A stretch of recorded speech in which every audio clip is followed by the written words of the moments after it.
2026 FIFA বিশ্বকাপে group এ এর অন্যতম হাই ভোল্টেজ ম্যাচে মুখোমুখি হয়েছিল সাউথ আফ্রিকা এবং চেকিয়া। আটলান্টার গ্যালারিতে তখন তিল ধারণের জায়গা নেই। একদিকে ইউরোপীয় পাওয়ার হাউস চেকিয়া, অন্যদিকে আফ্রিকার গতিময় ফুটবল নিয়ে হাজির হয় সাউথ আফ্রিকা। ম্যাচ শুরুর আগেই ফুটবল পণ্ডিতরা ধারণা করেছিল এই ম্যাচটি হতে যাচ্ছে তুমুল প্রতিদ্বন্দ্বিতাপূর্ণ, আর মাঠেও ঠিক সেটাই ঘটল। শেষ মুহূর্তে পেনাল্টি ড্রামা আর 90 মিনিটের হাড্ডাহাড্ডি লড়াইয়ে ম্যাচটি শেষ পর্যন্ত 1-1 গোলে ড্র হলো।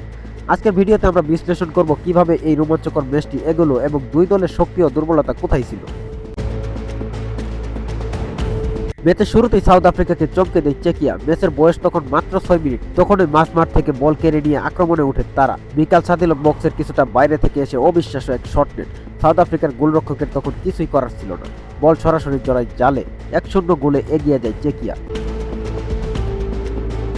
এই গোলের পর প্রথমার্ধে বাকিটা সময় চেকিয়া তাদের রক্ষণভাগ শক্ত করে রাখে এবং মাঠের নিয়ন্ত্রণ তাদের হাতেই রাখে। সাউথ আফ্রিকা কয়েকটি আক্রমণ করার চেষ্টা করলেও চেকিয়ার ডিফেন্স ভাঙা তাদের জন্য কঠিন হয়ে দাঁড়ায়।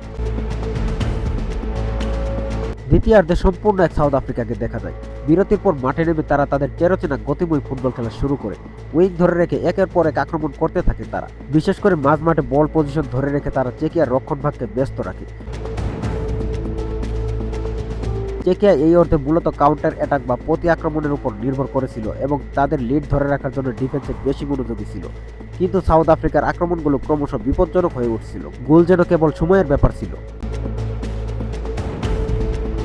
ম্যাচের সবচেয়ে নাটকীয় মঞ্চ হয় 80 মিনিটের পর। 82 মিনিটের মাথায় সাউথ আফ্রিকার এক উইঙ্গার বল নিয়ে বক্সের ভিতরে ঢুকে পড়লে চেকিয়ার ডিফেন্ডারের হাতে বল লেগে হ্যান্ডবল হয়। রেফারি সরাসরি পেনাল্টির নির্দেশ দেন। ডিআর রিভিউতে পেনাল্টির সিদ্ধান্ত বহাল থাকে। পুরো স্টেডিয়াম তখন পিনপতন নীরবতা। পেনাল্টি নিতে এগিয়ে আসেন তেবুহো মুকেয়ানা। তীব্র চাপের মুখে ঠান্ডা মাথায় গোলরক্ষককে পরাস্ত করে বল জালে পাঠান তিনি। 83 মিনিটে 1-1 গোলে সমতায় ফিরে সাউথ আফ্রিকা। আটলান্টা স্টেডিয়াম তখন সাউথ আফ্রিকান সমর্থকদের গর্জে কেঁপে উঠছিল।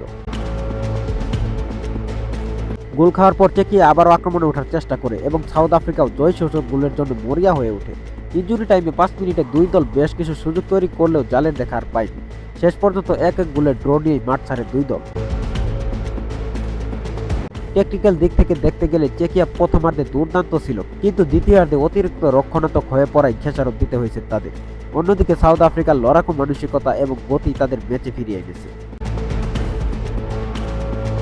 এই ড্রয়ের ফলে গ্রুপ এতে দুই দলই একটি করে মূল্যবান পয়েন্ট অর্জন করল। বিশ্বকাপের মতো বড় মঞ্চে 1-1 করে পয়েন্ট পাওয়া যে কোনো দলের জন্য স্বস্তি। তবে সাউথ আফ্রিকা যেভাবে ঘুরে দাঁড়িয়েছে তা তাদের পরের ম্যাচগুলোর জন্য আত্মবিশ্বাস যোগাবে।